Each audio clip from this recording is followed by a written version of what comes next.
2 weeks ago, Nigeria's top musician Davido said, "Say all you want about Davido, but do not mention my children." This Sunday, it was Will Smith slapping Chris Rock at the Oscars to defend his wife, Jada's emotions. Chris had made a joke about Jada's bald head, which everyone thought was funny, including Will. Jada didn't find it funny as she had publicly spoken about an autoimmune disease, alopecia, that makes her lose her hair. In just a few seconds, Will was on the stage to smack Jada out of Chris's mouth. Chris joked about the assault, but he was obviously discombobulated after the slap. The atmosphere became tense after, and millions of viewers all over the world took sides. Most people believed Will Smith was wrong, and he would have been escorted out right after that if he wasn't Will Smith. Others said Chris shouldn't have joked about an illness. You don't know what people are going through in private. Chris must have thought Jada's bald head was a safer topic than August and entanglement. How wrong he was. Will went on to win the Oscars for Best Actor. Roughly 15 minutes later, he shed tears during his acceptance speech and thanked Denzel Washington, who had warned him a few minutes after the slap to be careful not to let the devil get at him at the peak of his career. Will apologized to the Academy. He's also gone on to apologize to Chris. He spoke about being under immense pressure and having to take all sorts of jokes in his industry and pretend like they were all funny, and that he was only protecting the people he loves. Family is everything. Nigerian politicians steal money they don't need to send their children abroad, buy diamonds for their wives, and afford Medicare for their families abroad.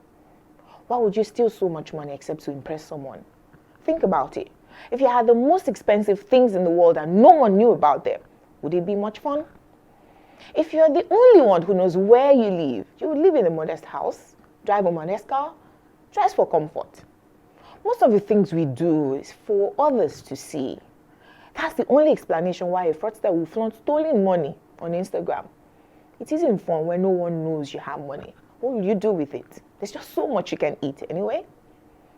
But back to family. Is Nigeria still a family? Terrorists attacked the Kaduna airport, killing one person. Some people denied it happened, while someone called the terrorists passers-by bandits. We didn't want to even call them terrorists. We preferred to say they were bandits. Anyway, eventually, the Federal Airports Authority admitted to the attack and admitted also that one of their personnel was killed. Would we have the same insecurity in Nigeria if government officials were not allowed to protect their family with the little amount of police officers that we have? More than what is available to the average Nigerian citizen?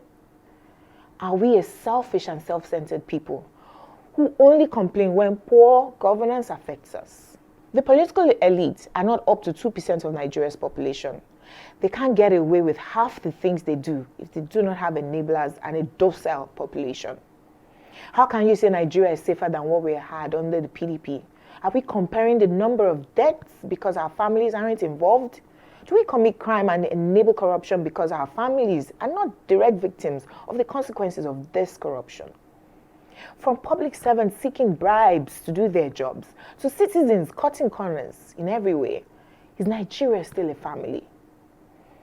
If we have not had an Igbo president in the Fourth Republic and we have something against having an Igbo president in 2023, I ask you again, is Nigeria still a family? Please let us know what the solutions are to a united, one Nigeria. You and I will still succeed in 2022.